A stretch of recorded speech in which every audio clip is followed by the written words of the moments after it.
we have resolved the following. First of all, we have resolved to thank all other Ugandans that have come up to voice their support for non-rationalization of UCDA. We thank the people of Western Uganda, we thank the people of Bugisu and the rest of other countries that have stood in solidarity with other coffee growing areas. With the strong heart, we condemn in the strongest terms possible. What is the take of government on the cry, that is according to the one who posed the question, on the bill or bills? I wish to state that the position of the national resistance movement, both agreed in cabinet and in the NRM Parliamentary Caucus, up to this point as I speak, still stands to support the presentation and passing into law all rationalization bills providing for a 3-year transitional period for UCDA and NITA-U. That is the position up to the time I speak to you. On question number 2, I also wish to respond that the NRM Parliamentary Caucus exhaustively discussed rationalization of government agencies in 4 meetings.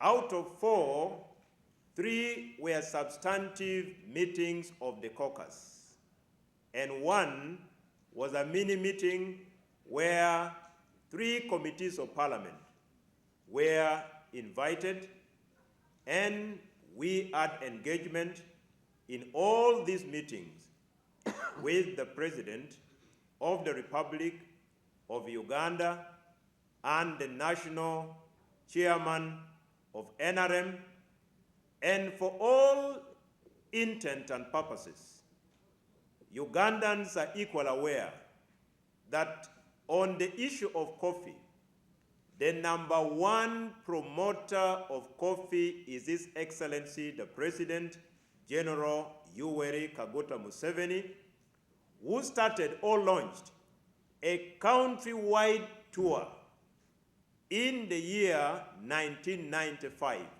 to officially popularize the growing of coffee, not only in one region, but in all the 4 regions of Uganda: North, East, Central, and West. So coffee is a strategic cash crop grown in all parts of Uganda. I am equally a coffee farmer. I have 4 acres of coffee, and my question has always been in this debate: if government proceeds to rationalize UCDA by mainstreaming the functions of UCDA to the Ministry of Agriculture, will my coffee that at this moment is flowering dry up from the garden? Will I fail to get market when I start harvesting? That would be my fears.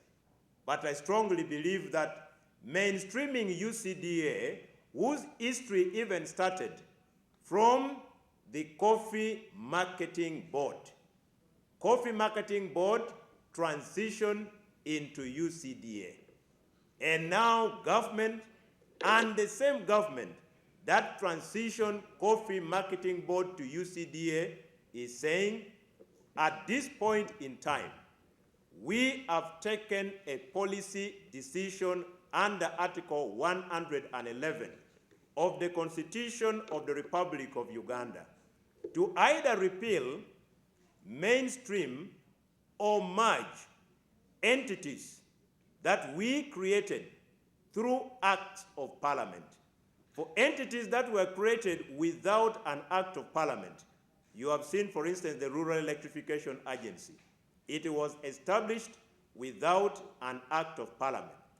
So the rationalization of REA did not necessitate coming to parliament. That was a policy decision. So this is the same government now saying, we are mainstreaming you, we are merging you, we are repealing your existence, because rationalization are three subsets: repeal, mainstream, merge. Now, for the issue of coffee, we are going to mainstream the functions currently being exercised by UCDA under the Act into the mainstream Ministry of Agriculture by creating a department. Now, even the human resource of the current UCDA will definitely be moved to that department. So, what is the mischief that will not be cured? Maybe I will hear from you.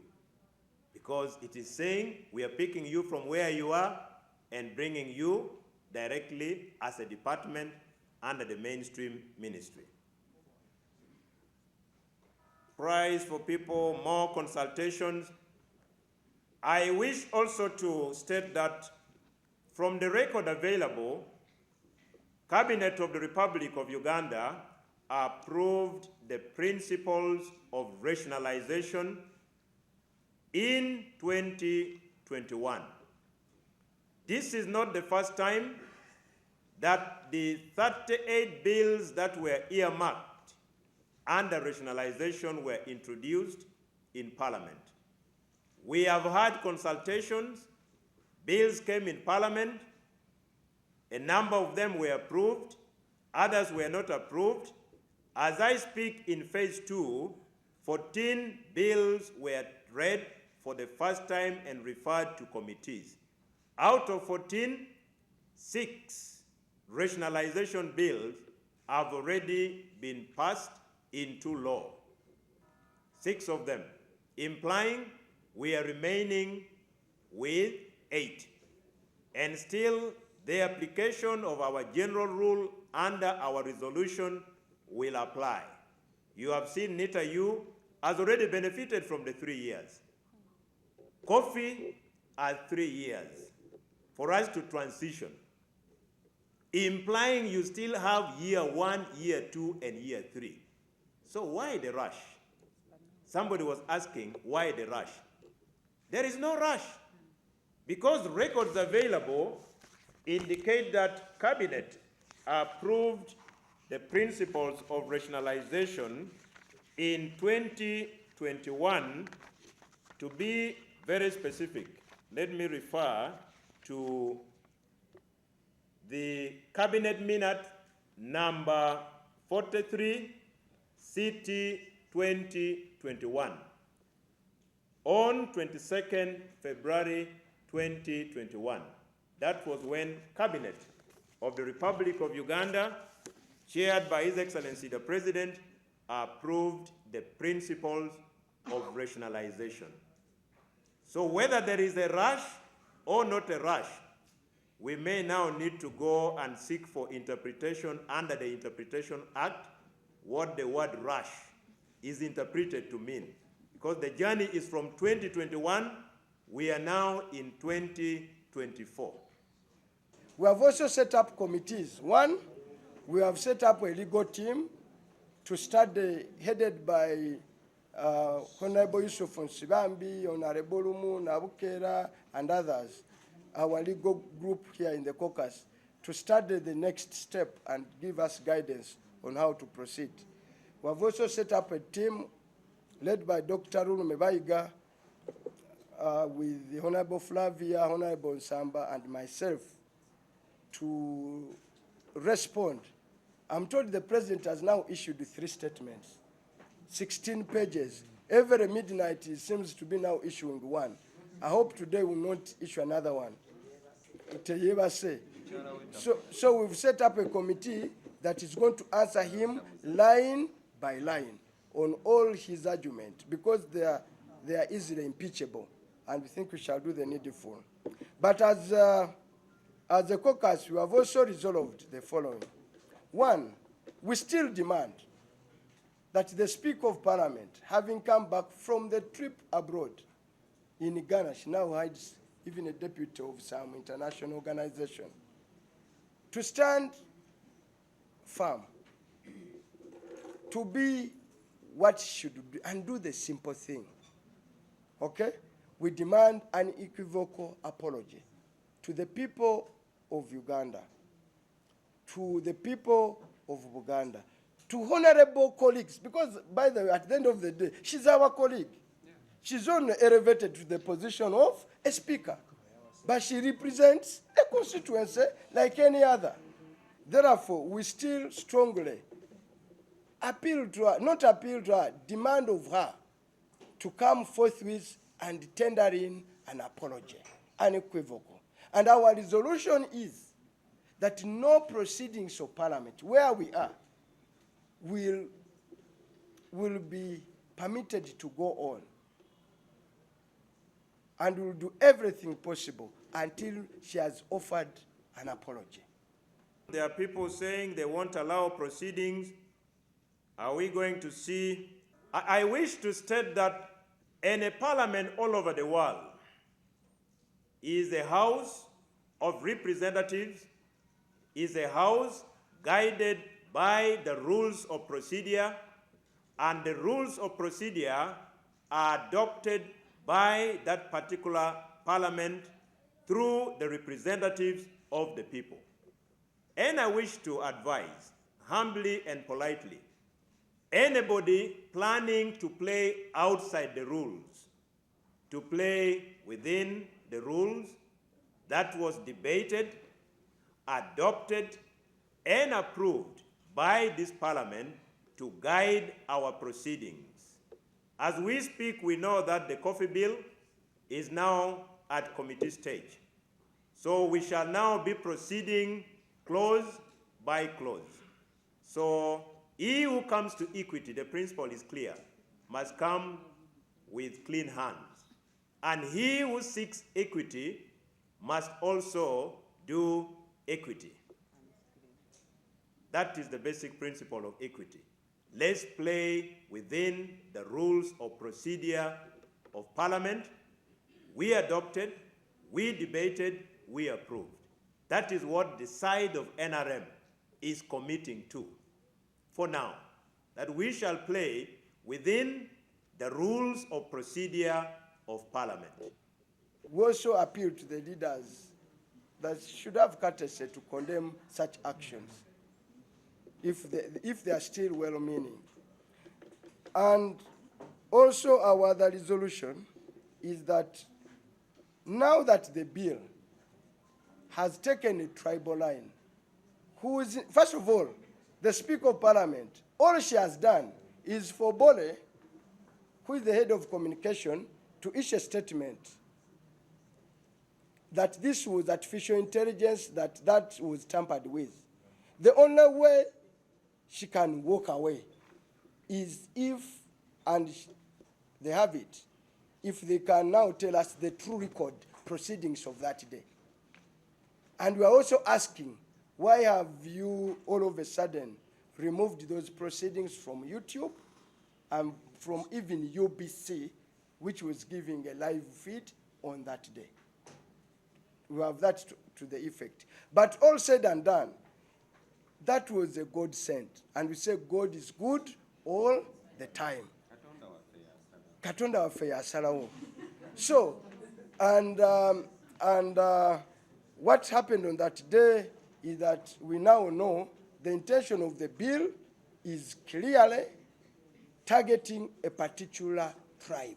A few NRM members who are, you use the word few, I'm quoting you because this is the question posed, that there are few NRM MPs who are opposed to the bill. Are we ready to face or confront them, including the other team?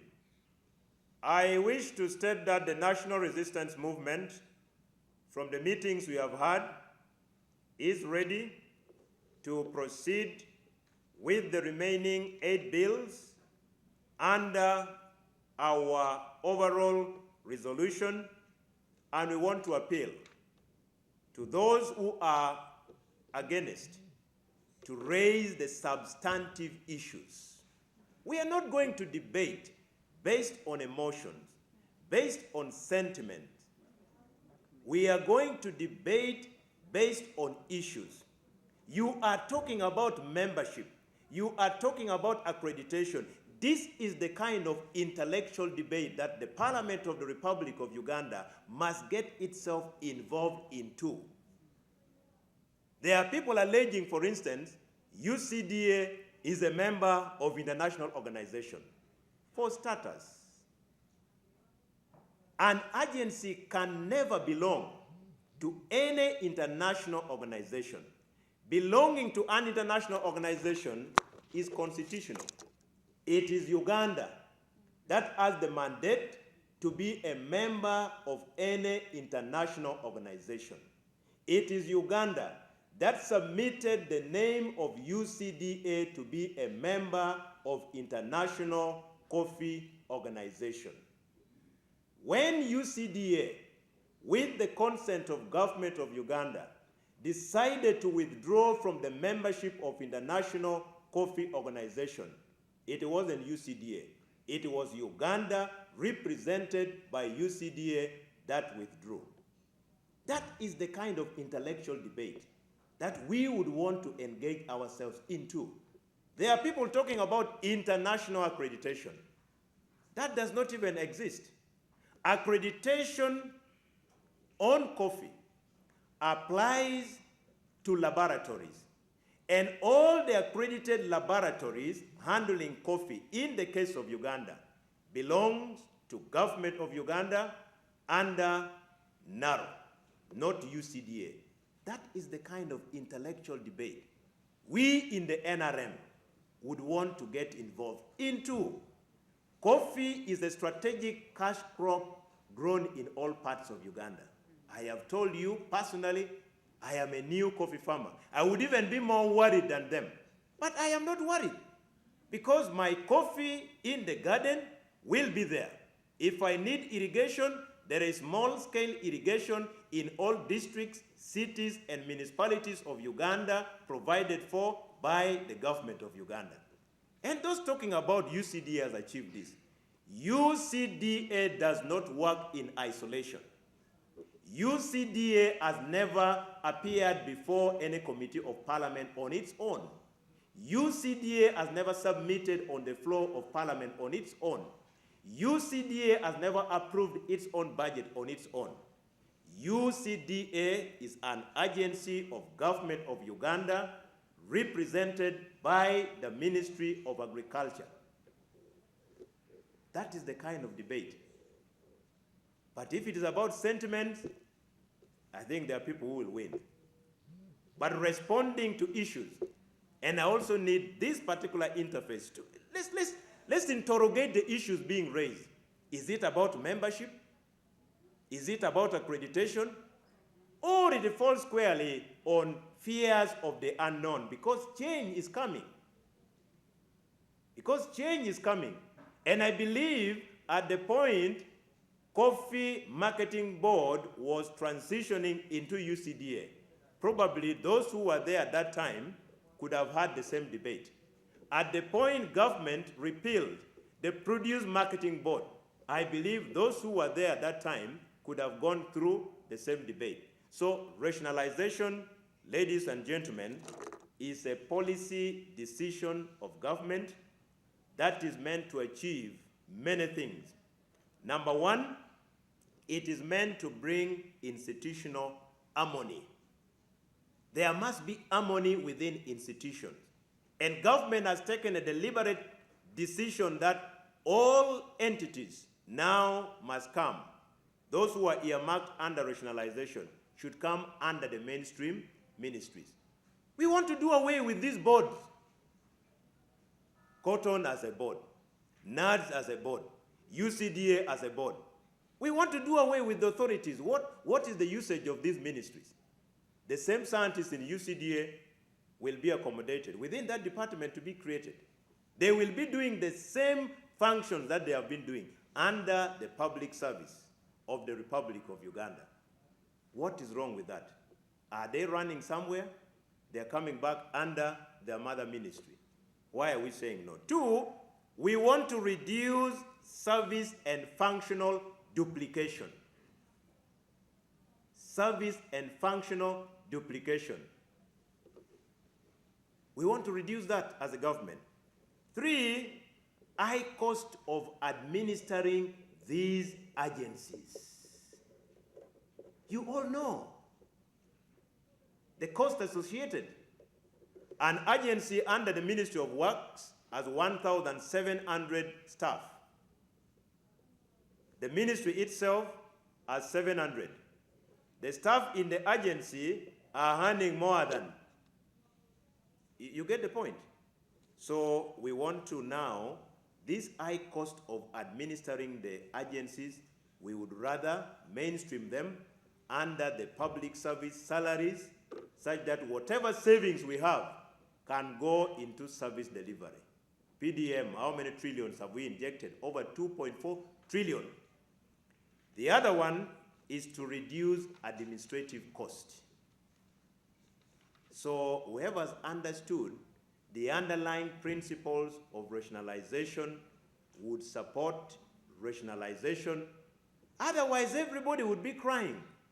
The maize growers would be crying of an authority for maize. The cassava growers would be crying for, you know, cassava now is starch, as market internationally, would be crying for an authority for cassava. The milk people, DDA has just been rationalized.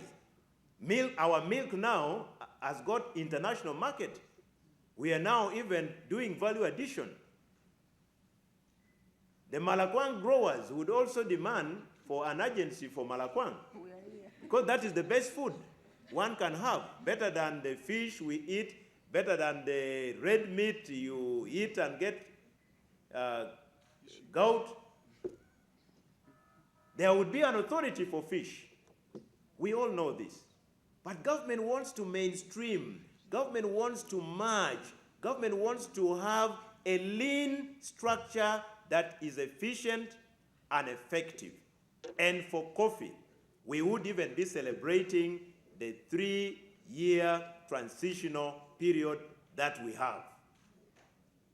I also want people to, especially us politicians, to begin looking at a broader way of politics.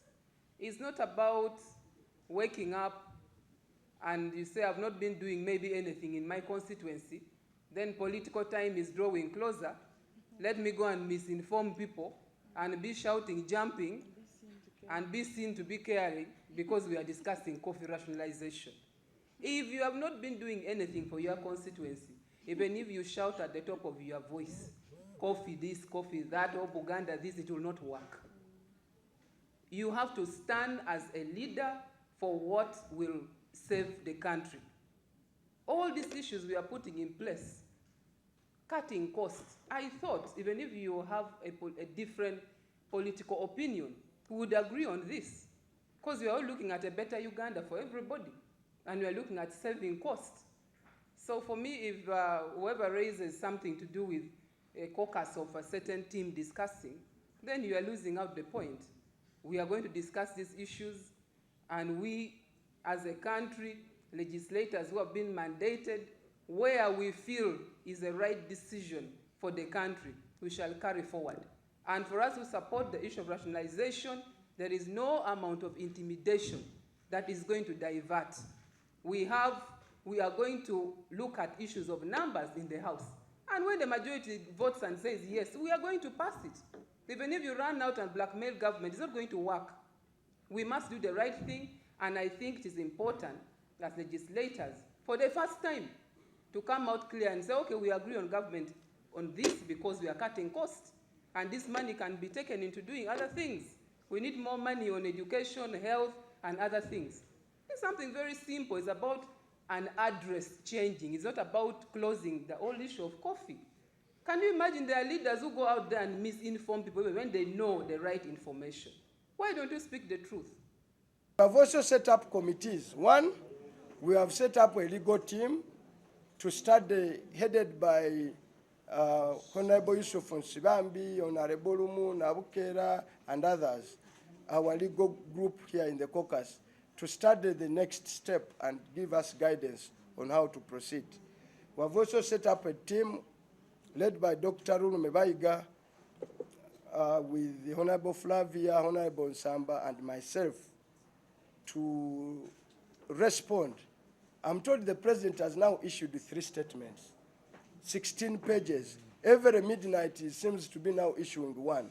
I hope today will not issue another one.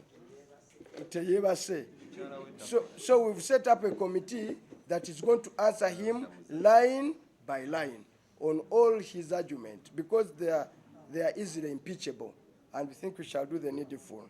One, we still demand that the Speaker of Parliament, having come back from the trip abroad in Ghana, she now hides even a deputy of some international organization, to stand firm, to be what she should do, and do the simple thing. Okay? We demand an unequivocal apology to the people of Uganda, to the people of Buganda, to honorable colleagues, because, by the way, at the end of the day, she's our colleague. Yeah. She's only elevated to the position of a speaker, but she represents a constituency like any other. Therefore, we still strongly appeal to her, not appeal to her, demand of her to come forthwith and tender in an apology, unequivocal. And we'll do everything possible until she has offered an apology. We will not even walk away. They better prepare for that. We will not even walk away. But no session will proceed without a clear explanation and an apology on this issue. No matter what happens wherever she was, no bishop, no what, you not, even if you visit the Kabako of Buganda, is the epitome of our culture. Tomorrow, we will still demand an apology from you. Threatening Parliament that proceedings won't take place. For us as members of the NRM, we are quite ready to take them on, because we are also not going to sit back and look at members of the opposition undermining the Speaker and the government aside. So we are also ready. We shall undress them before they even come up with the idea of theirs. So I want to advise them, or I want to send a warning to them, that they should not think that they are more than some of us. So we are ready to undress them. As they come with the idea of not allowing proceedings to proceed, we shall also deal with them before they can attempt with that procedure of theirs. I want to caution all the MPs. The time we were crying for tea crisis, only a few MPs from tea growing area spoke and supported the cause.